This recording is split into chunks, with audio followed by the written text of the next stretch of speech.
There's a reason they keep watching your stories, even though they won't answer you. And no, it's not automatically because they miss you. In fact, sometimes the more they ignore you, the more interesting your stories become to them. Think about that. You stop texting, they stop talking. So why are they still checking? What are they looking for?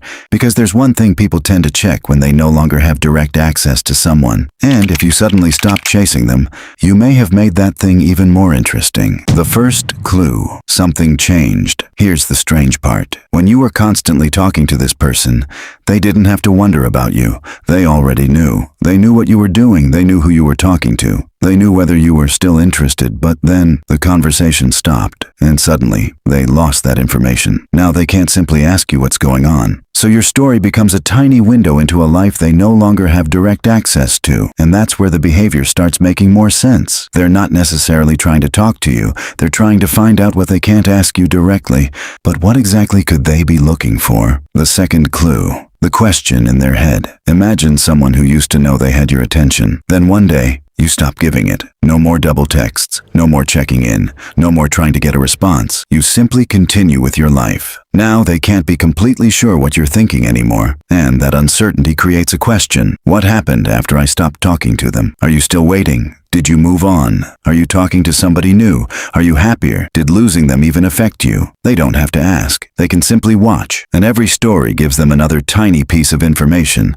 But there's something even more interesting than curiosity: the turn. They may be checking your reaction. Sometimes people aren't just watching what you're doing. They're watching how you're doing without them. That's a completely different question. If you look miserable every time you post, they get one answer. If you're constantly posting about heartbreak, they get another. But what if you're just fine? You're going out, you're laughing, you're working, you're meeting people, you're living normally. Suddenly, they don't know what their absence actually meant to you. And that can be surprisingly difficult for someone to figure out from a distance. Because now you're no longer giving them the answer directly. Your life is the trap. Don't turn a view into a confession, but here's where you can get yourself into trouble. You see their name in your story views, and your brain immediately starts writing a story. They miss me. They're jealous. They want me back. Maybe, but maybe not. They could be curious. It could be habit. They could be bored. They could still care about you. Or they could simply be tapping through stories. You cannot know someone's feelings from one view. And that's why there's something much more important than their view. The final answer: watch what they do. Next, don't ask yourself, why did they watch my story? Ask, what did they do after watching it? Did they message you? Did they make an effort? Did they try to reconnect? Did they actually step back into your life? Because watching is easy. Showing up isn't. Someone can watch every story you post and still choose to remain a stranger. So don't build hope around a name appearing in your viewer list.